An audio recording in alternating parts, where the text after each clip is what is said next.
Paul, we had another question from the audience, that person wants to know, do you find that members of your team are open and willing to use Lean Six Sigma regularly to address a problem? Is it accepted? Is it widely accepted?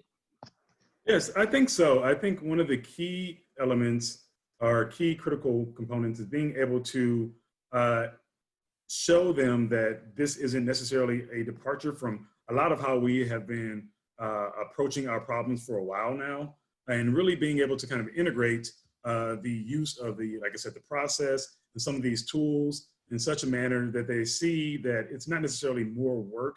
It may be a bit different from how they've done things before, but in essence, a lot of times it really is taking place of some of the tasks that they were already doing.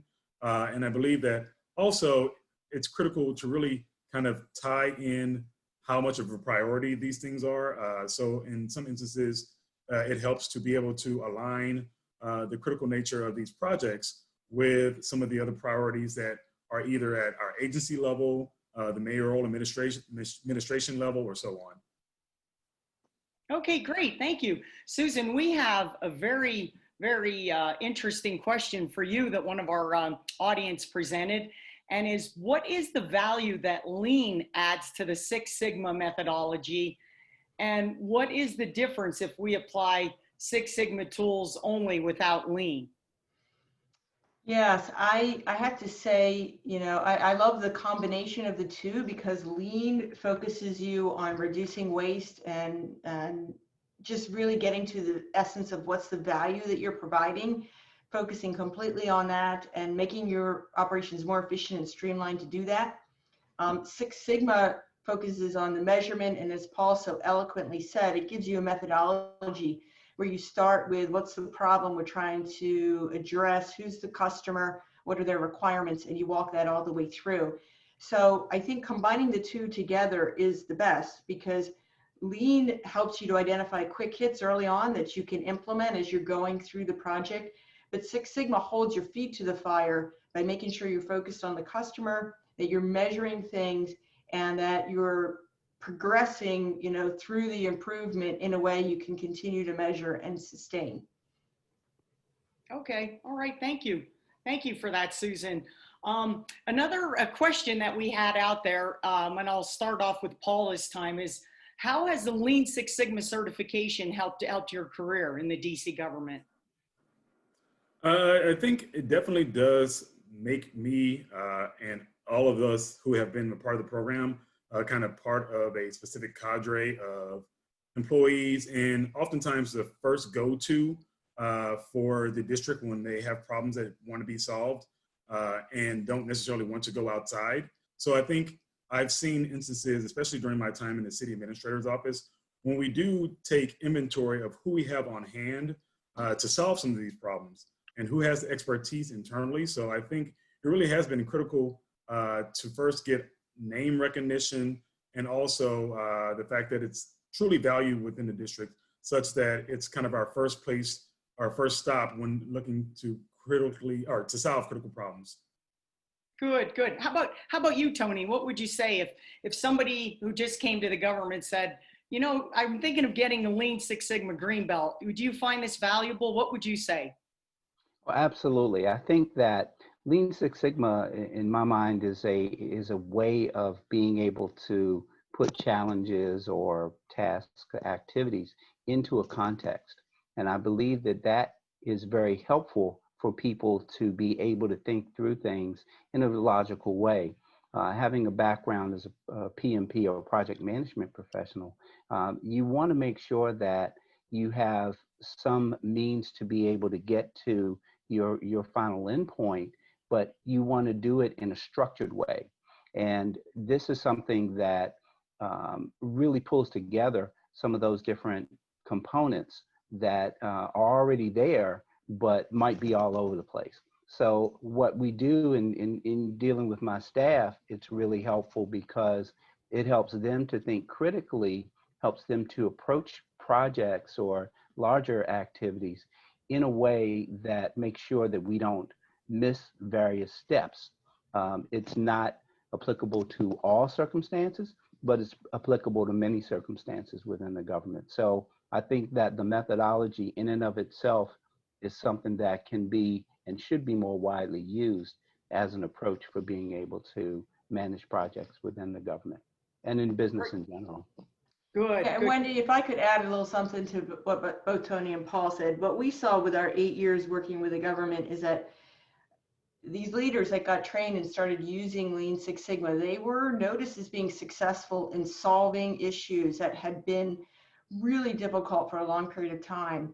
And when their leadership started to see them, getting in, digging in, and solving stuff and making a difference, they got promoted. Like 40% of the people that we had in our program were promoted within 2 years, and it's probably even higher now. And also we had agency directors say, you know what, I really liked what you did over there on that problem. So I'd like you to take this bigger problem and now attack this one. So whether you call yourself a green belt or not, the people around you are going to notice that you are more effective. And then they're going to give you even more problems to attack and give you additional leadership responsibilities. So that's what we saw just from watching it progress when we were there. Yeah, great, great. Because I think a lot of times people think of Lean Six Sigma in manufacturing because that's where it was developed, but it's really it's valuable, really valuable in the government. This is a little bit of a complicated question. You have a lot of projects sometimes that involve different agencies or roles or functions, and if you could just like briefly describe how you were able to draw people together to be successful, that would be great. Paul or Tony, either one. I would say one thing, as I mentioned before, that I found very useful is being able to tie the overall project or the overall problem to a critical priority for either the agency or the mayoral administration. That really does allow us to have people being willing to put resources behind the issue, or being able to really tie how it directly impacts the district residents, which is ultimately the purpose of the district government. So I think that has always proven very effective, is being able to fundamentally tie it to a high priority that everyone can agree upon. Yeah. Great, great. Thanks, Paul. How about you, Tony?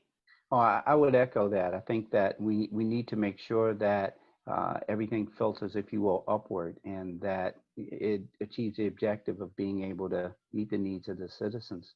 But also, I believe that it's the common language, and I think that the common language then becomes very helpful so that people can get on the same page, understand that broader framework of what you're trying to work in, and then they become more accepting of that.